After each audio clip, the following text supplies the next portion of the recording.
Pourquoi dit-on « bras » dans les expressions françaises? Pour m'attaquer au mot « bras », je vous accueille bras ouverts, car j'ai pris le problème à bras le corps, c'est-à-dire que je m'y suis mis sérieusement. Au XVe siècle, on disait « à brasse de corps » quand on prenait les choses en main avec énergie et force, donc avec ses deux bras, pour lutter contre quelqu'un par exemple. L'autre sens actuel donné à cette expression « à bras le corps » implique qu'on mobilise notre énergie, toute notre volonté pour affronter quelqu'un ou une difficulté. Énergie qu'on va aussi solliciter pour un bras de fer. Au sens propre, il s'agit d'un combat de force que tout le monde connaît. Au sens figuré, un bras de fer, c'est un affrontement verbal, une négociation où aucun ne veut plier et cherche ainsi à faire plier l'autre. Dans ce cas, il ne faut pas jouer petit bras, c'est-à-dire manquer d'initiative, au risque d'avoir peu de chances de réussite.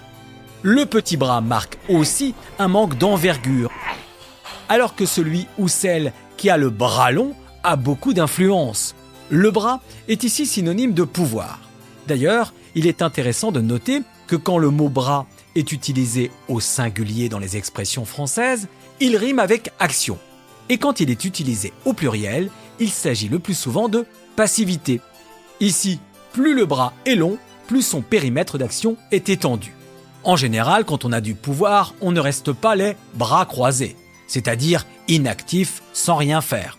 Une expression utilisée depuis le XVIIe siècle et qui repose sur l'image des avant-bras que l'on croise quand on refuse d'agir, souvent par défi.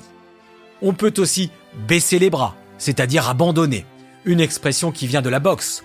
En effet, après avoir été au sol par exemple, si le boxeur se relève pour continuer le combat, il doit impérativement lever les poings à la hauteur du menton pour signifier qu'il est apte.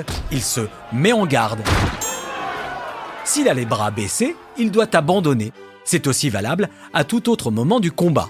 Dans la vie de tous les jours, baisser les bras, c'est donc arrêter de se battre pour quelque chose, laisser tomber un projet par manque de force, de courage ou de volonté.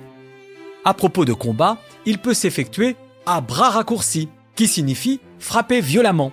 Et pour ce faire, on replie ses manches pour libérer ses avant-bras et ses poings. On a donc le bras qui paraît raccourci.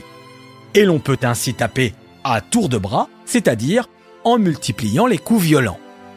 Rien à voir avec un bras cassé, une expression qui désigne un incapable et qui vient du mot brancassis, qui dans le sud et en Corse correspond au « je m'en foutiste paresseux » qui vit d'amour et d'eau fraîche, qui n'est bon à rien et mauvais en tout, un bras cassé quoi.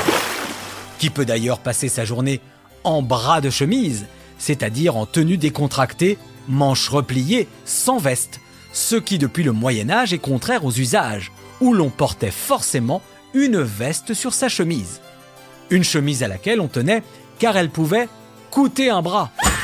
Une expression familière récente pour dire que ça coûte très cher. On dit aussi coûter un rein dans le même sens, à chaque fois pour marquer la valeur de la partie du corps évoquée.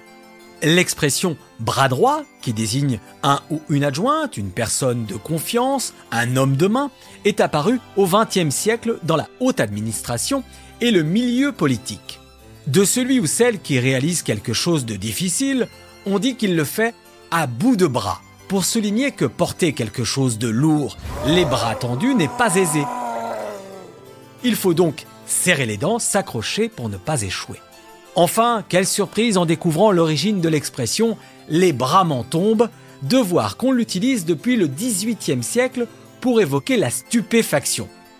On est tellement estomaqué que nos membres deviennent inertes, nos bras ne peuvent plus bouger, bras symbole d'action sont réduits à l'inaction, donc à l'impuissance, c'est ce qu'on appellera l'effet de surprise.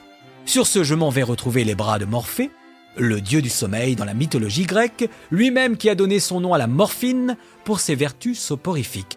Bref, je vais dormir. À bientôt.